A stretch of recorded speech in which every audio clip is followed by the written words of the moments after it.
we made it on YouTube. Oh my goodness, like you don't even understand how long this has been coming. I'm in my 20s right now, and I've been told since I was 12 that I need to get my ass on YouTube. And we finally did it this year. 2024 was the fucking year. We finally worked through all the things that held us back from embracing our identity and just putting ourselves out there. We finally did it. But anyway, let me introduce myself. My name is Taz. I am a Bengali Muslim first generation college educated woman who was raised by American immigrant parents. And learning how to embrace all that was a lot. I spent the last 3 years creating content, posting blog posts, podcast episodes, social media posts, all to break out of the identity that I had once been in, and in order to embrace the person that I actually wanted to be. And you could check all of that out on my website at thehustlelegacy.com. You could check me out on social media, linked in the description box below. And today I just wanted to introduce myself, let you know who I am and what I am about, so that you and I can become besties. I'm ready for you and I to be besties, and for me to help empower you with the courage to embrace your identity as I tell you how I embrace mine. So I got a little intro for you, and we're going to head straight to that video, and I'll catch you in the next one. What is up, guys? Welcome to the first ever video recorded episode of the Hustle Legacy podcast. I am so excited to start 2024 off on the right note, and that means pushing through my fear, getting my ass in front of the camera, and showing you guys what the Hustle Legacy is all about. You know, I can't lie to you. Over the last 3 years that I've been figuring out this brand, building it, putting it together, putting a website up, putting a podcast together, writing articles for the blog, like in the last 3 years as I've been doing that, I have had such a major chip on my shoulder. And it's because I felt so wronged by the entire world.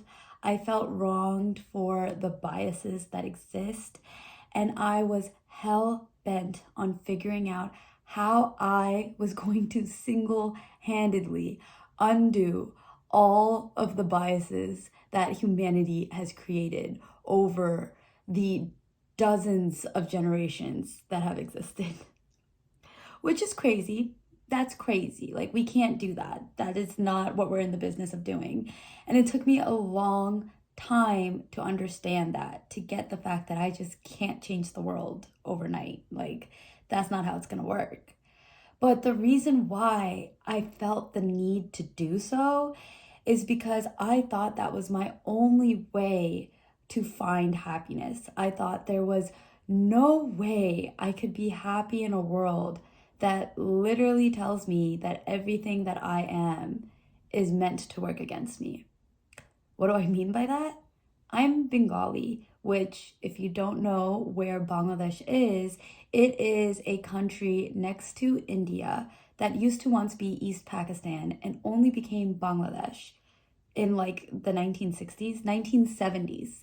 The country is literally younger than my parents. Do you get that? Like, I come from a country younger than my parents. My parents grew up during a civil war.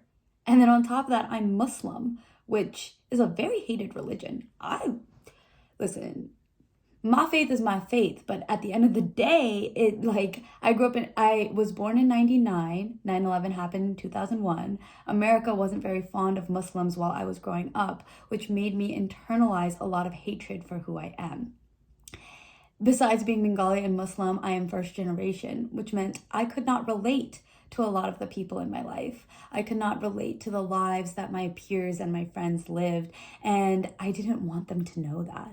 I didn't want them to know that I didn't actually relate, so I tried really, really hard to fit in. I'm also college educated, one of the first in my family to get any education outside of middle school. And all that education taught me so much about the world, But then also I come from an uneducated family, so there's a lot of things that I learned that my family doesn't know.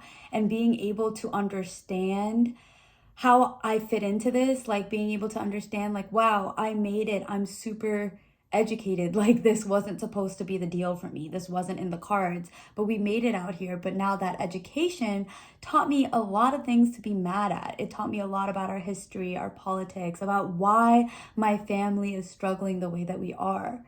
And then I'm an American. Like, it's hard to be American and Bengali and not really identify with either, but also not even identify with both. Like, so there's all these different things that really just held me back from fully feeling like I live in a world that accepts me. And the only decision that I saw was I need to get on these platforms, tell my story, show the world that there are some of us out here that struggle to make it because of things that we are not talking about. We simply are not talking about the things that hold some of us back because we act like success is a one size fits all kind of deal. Like, if you just fix your mindset, then you'll be good.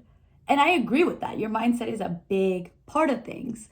But when you come from a level of oppression that's deeper than maybe your peers, or feels deeper than maybe your peers, it can be hard to understand how to get to that mindset. We are going to talk about things a little bit differently. What I want this to be is a conversation starter, not the finisher. This is not an answer to how you're going to make your life better. This is an explanation as to why you may be feeling like it's not there yet. And from there, we can work on it so that we can embrace who we really are, so that we can become empowered, so that we can show the world that there is space for all of us and we need to stop acting like there isn't. So yeah, that's what we're gonna get into. You stuck it till the end of the video. Thank you so much. Thank you so much for spending this time with me. Thank you so much for listening to my thoughts. I really hope it was helpful. I really hope you took something away from it. And if you did, leave it in the comments below. Let me know. I want to chat with y'all. Let me know what you resonated with. Let me know what you liked about this video. Let me know if you consumed other content from the website. Follow me on social media. Check out my other articles. This year, we are getting on YouTube. We are sharing the story, and we are empowering others with the courage to embrace their identity. So thank you so much for sticking with me. Subscribe so you know when I post new episodes of the podcast, new YouTube videos, and I will catch you next time. I'm so excited to become besties this year. So I will see y'all, and thank you very much for listening to this video, for watching this video. Just thank you. Just thank you. We're going to get better at this, I promise. But thank you.